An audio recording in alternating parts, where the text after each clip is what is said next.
अस्सलाम वालेकुम एवरीवन। आज की वीडियो के अंदर हम लोग डिस्कस करेंगे कि जो हमारे पास डेरिवेटिव ऑफ साइन एक्स है वो कॉस एक्स किस तरह से इक्वल आता है। ठीक हो गया। हम लोगों ने जो है वो ये प्रूव करना है। बेसिकली जब भी हम लोगों को ये प्रूव करना होता है कि हमारे पास कोई भी ट्रिग्नोमेट्रिक फंक्शन है उसका डेरिवेटिव नहीं है तो वो कॉस एक्स के इक्वल आता है।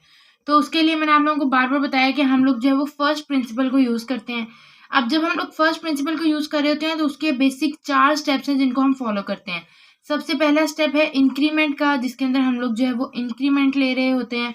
क्योंकि हमें एग्जैक्ट इंक्रीमेंट नहीं पता होता कि हमने कितना लेना है, तो उसके लिए हम लोग एक वेरिएबल डेल्टा एक्स को यूज करते हैं। इसके बाद जो है हम लोग सब्सट्रैक्शन करते हैं इंक्रीमेंटेड इक्वेशन में से या इंक्रीमेंटेड एक्सप्रेशन में से जो हमारे पास ओरिजिनल होता है उसको, और इसी के सब पार्ट के अंदर जो है वो हम लोग सिंप्लीफिकेशन भी कर रहे होते हैं। इसके साथ साथ हम लोग क्या करते हैं कि जो हम लोगों ने इंक्रीमेंट लिया होता है उसको नेक्स्ट स्टेप के अंदर डिवाइड करते हैं, विच इज स्टेप 3। ठीक है। और लास्ट में हम लोग उसी वेरिएबल के ऊपर या उसी इंक्रीमेंट के ऊपर जो है वो लिमिट अप्लाई कर रहे होते हैं। ये 4 स्टेप्स हैं। अब अगर हम लोग ये देखें कि हम इन 4 स्टेप्स को क्यों फॉलो कर रहे होते हैं, तो बेसिकली हमारे पास क्या कि डेरिवेटिव जो होता है वो हमारे पास होता है इंस्टेंटेनियस रेट ऑफ चेंज। सही हो गया। अब मैं अगर अपनी पोजीशन की एग्जांपल लूँ, फॉर एग्जांपल मैं यहाँ पर खड़ी हूँ लेकिन कुछ टाइम के बाद जो है मेरी पोजीशन चेंज होती है, विच इज लाइक दिस। ठीक हो गया। तो अब जो मेरी पोजीशन है उसके अंदर इंक्रीमेंट हुआ है, मेरी पोजीशन चेंज हुई है। तो ये फाइंड आउट करने के लिए अब ये मेरी क्या है, इंक्रीमेंटेड पोजीशन है, और ये मेरे पास क्या है, फॉर एग्जांपल ये मैं एक्स पोजीशन पे खड़ी थी। तो अब जो मेरी इक्वेशन है, जो मेरी पोजीशन है वो क्या है, इंक्रीमेंटेड है। मेरी पोजीशन चेंज हुई है, मेरी पोजीशन आगे गई है। ठीक है। तो वो इंक्रीमेंटेड आ गई है। सही हो गया। अब अगर मुझे फाइंड आउट करना है कि मैंने अपने पोजीशन से कितना चेंज किया, तो मैं क्या करूंगी, इसके दरमियान का डिफरेंस फाइंड आउट करूंगी, विच इज डेल्टा एक्स। ठीक है। X plus delta x minus x क्या हो जाएगा, डेल्टा एक्स आ जाएगा। अगर मुझे फाइंड करना है कि अब ये पूरी पोजीशन है, ठीक है, लेकिन मुझे एक इंस्टेंट के ऊपर फाइंड करना है कि मेरी पोजीशन के अंदर कितना चेंज आया।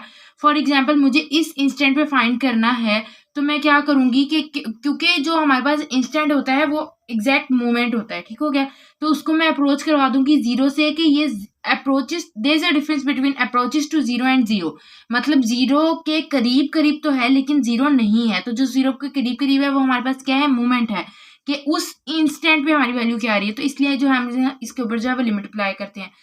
अब जब हम लोग जो है एल्जेब्रिक फंक्शंस को डील कर रहे होते हैं, तो जो हमारे पास सिंप्लीफिकेशन का बेसिक स्टेप आता है ना, उसके अंदर हम लोग बायनोमियल थ्योरम को यूज करते हैं। लेकिन जैसे ही हम लोग ट्रिग्नोमेट्रिक फंक्शंस के ऊपर शिफ्ट करते हैं तो यहाँ पर हमारी अप्रोच थोड़ी सी डिफरेंट हो जाती है। यहाँ पर हम लोग जो है वो बायनोमियल थ्योरम को यूज नहीं करते। There is a reason behind this कि हम लोग जो है वो उसको यूज क्यों नहीं करते। ठीक है। ये हम साथ साथ जब क्वेश्चन करेंगे तब एक्सप्लेन करती जाऊंगी। बेसिकली हम लोगों को ना यहाँ पर क्या करना होता है कि हमारा जो नोमिनेटर का फंक्शन आ रहा होता है ना, उसके अंदर हमें साइन एक्स चाहिए होता है। ठीक है। अब हम आगे साथ साथ डिस्कस करेंगे कि साइन एक्स हमें क्यों चाहिए होता है। स्टार्ट करते हैं क्वेश्चन को। हमारे पास फॉर एग्जाम्पल एक एक्सप्रेशन है y is equal to sine x. सही हो गया। अब इस एक्सप्रेशन के अंदर हमारे पास फर्स्ट स्टेप क्या है कि इंक्रीमेंट करना है। जब हम लोग इंक्रीमेंट करेंगे, जैसे ही हमारा इंडिपेंडेंट वेरिएबल चेंज होगा, जो हमारा डिपेंडेंट वेरिएबल है वो भी ऑटोमेटिकली चेंज हो जाएगा। ठीक है। डिपेंडेंट इंडिपेंडेंट क्या होते हैं, इनके दरमियान का डिफरेंस क्या है, इनका इंक्रीमेंट में जो चेंज आ रहा होता है या इनकी वैल्यूज में जो चेंज आ रहा होता है वो किस हिसाब से आ रहा होता है। ये सारा कुछ जो है वो मैंने एक पहले वीडियो बनाई थी उसके अंदर एक्सप्लेन किया हुआ था, तो आप उसको भी जाके रेफर कर सकते हैं। उसका जो लिंक है वो आपको डिस्क्रिप्शन बॉक्स में मिल जाएगा।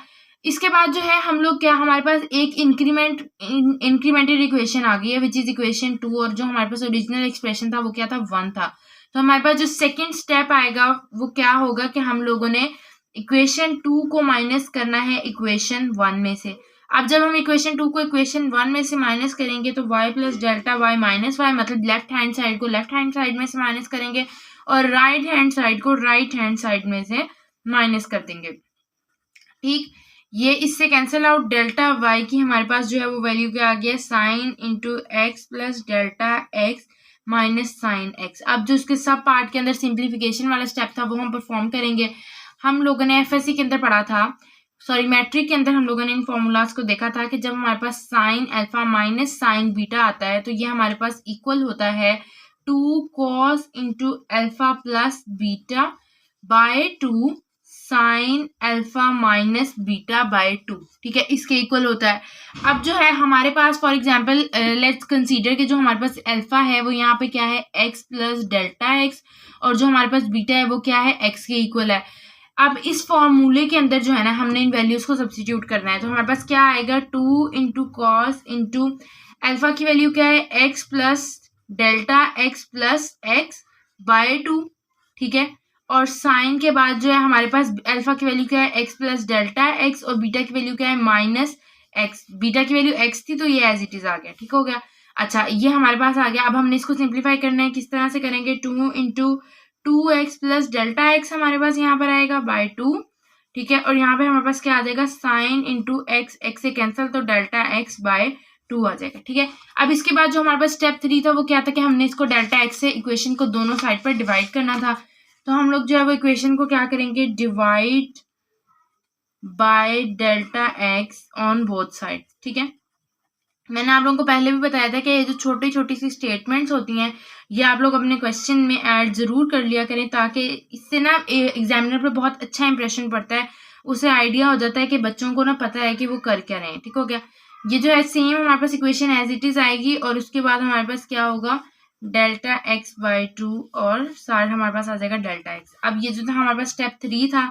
स्टेप 4 के अंदर हम लोग क्या करेंगे, लिमिट अप्लाई करेंगे, delta x approaches to 0 delta y by delta x. आप यहाँ पे लिख सकते हैं apply limit on both sides, ठीक है, delta x approaches to 0 2 cos into 2x plus delta x by 2, ठीक है, साइन डेल्टा एक्स बाय 2, और यहाँ पे हमारे पास क्या आ जाएगा डेल्टा एक्स, ठीक है। अब देखें, अब जो पॉइंट में आपको साइन वाला कह रही थी वो हम यहाँ पे डिस्कस करेंगे। देखें हमारे पास लिमिट जो है वो डेल्टा एक्स अप्रोच कर रही है 0 को, ऊपर जो भी वैल्यू आती है मैटर नहीं करती, नीचे हमारे पास क्या आ रहा है 0 आ रहा है, ठीक हो गया। अब हमारे पास जो पॉसिबल कंडीशन होगी वो क्या होगी कि 0/0 हो जाए या 1/0 हो जाए। तो जब हम लोगों ने ये एफएससी का चैप्टर 1 पढ़ा है हम लोगों ने इंटर पार्ट 2 का, तो उसके अंदर भी हम लोगों ने देखा था कि हम लोग लिमिट को थोड़ा कुछ डिफरेंट तरीके से कहीं ना कहीं रैशनलाइजेशन करके या कुछ फॉर्मूलाज अप्लाई करके सॉल्व करते हैं, ताकि हम लोग जो है वो इन स्टेट से बच सकें, ठीक है। तो सिमिलरली हम लोग जो है वो यहाँ पर भी हमारे पास जो ट्रिग्नोमेट्रिक फंक्शंस होते हैं वो किसी भी टाइप के फंक्शन हो, कोई भी फंक्शन दिया हो, आपको कॉस स्क्वायर एक्स दिया हुआ है, कॉस एक्स अंडर रूट दिया हुआ है, इस तरह कोई भी इक्वेशन दी हुई है ना, तो आपने उसके अंदर आप अप्रोच क्या यूज करनी है कि आपका नोमिनेटर के अंदर साइन आ जाए। क्यों? क्योंकि हमें पता है कि हमारे पास एक फॉर्मूला है, लिमिट अगर एक्स को अप्रोच करिए तो साइन एक्स बाय जो एक्स होता है वो हमारे पास इक्वल होता है 1 के। अब अगर नीचे डेल्टा एक्स है तो ऊपर भी डेल्टा एक्स होना चाहिए और यहाँ पे भी डेल्टा एक्स होना चाहिए। ये फॉर्म हमारे पास होती है, क्यों? क्योंकि हमने एंड में अप्लाई करनी होती है। सिमिलरली हमारे पास ये स्टेट भी आती है, ये हम लोगों ने सिंप्लीफिकेशन के स्टेप में लाना होता है ताकि हम लोग इसको आंसर 1 कर सकें। अब आपको पता है कि हमारे पास जब भी फॉर एग्जाम्पल डेल्टा एक्स है, ठीक है, अगर इसके साथ कोई ना कोई कांस्टेंट आ रहा है, मल्टीप्लाई हो रहा है, डिवाइड हो रहा है, तो हम उसको खुद से कर सकते हैं। जिस तरह से यहाँ पर एंगल में आ रहा है तो आप यहाँ पे भी कर सकते हो। क्या करना पड़ेगा, डिनोमिनेटर के अंदर मल्टीप्लाई और डिवाइड दोनों करना पड़ेगा, ठीक हो गया। अब यहाँ पे एक और बहुत इंपॉर्टेंट बात कि ये वाला जो 2 है या जो ये वाला 2 है, आप इसको इस 2 से कैंसिल आउट नहीं कर सकते। क्यों?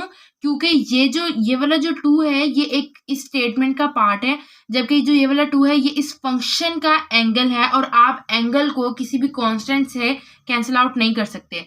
हाँ, यहाँ पे जो ये वाला 2 पड़ा हुआ है ना, ये इस टाइम क्या है, कांस्टेंट है, तो आप इस कांस्टेंट को इस कांस्टेंट से कैंसिल आउट कर सकते हो। ये हमने कैंसिल कर दिया। इसके बाद हमें पता है कि जब भी हमारे पास लिमिट होती है, ठीक है, और लिमिट जो है वो बेसिकली दो फंक्शन जिनका आपस में मल्टीप्लाई का रिलेशन है उन पे अप्लाई हो रही होती है, तो हम उसको सेपरेट अप्लाई कर लेते हैं। तो हम लोगों ने यहाँ पे भी यही करना है कि हम लोगों ने इसको सेपरेटली अप्लाई कर लेना है। ये जो फॉर्म है ये हमारे पास होती है dy/dx के इक्वल, तो यहाँ पे हमारे पास dy/dx आ गया।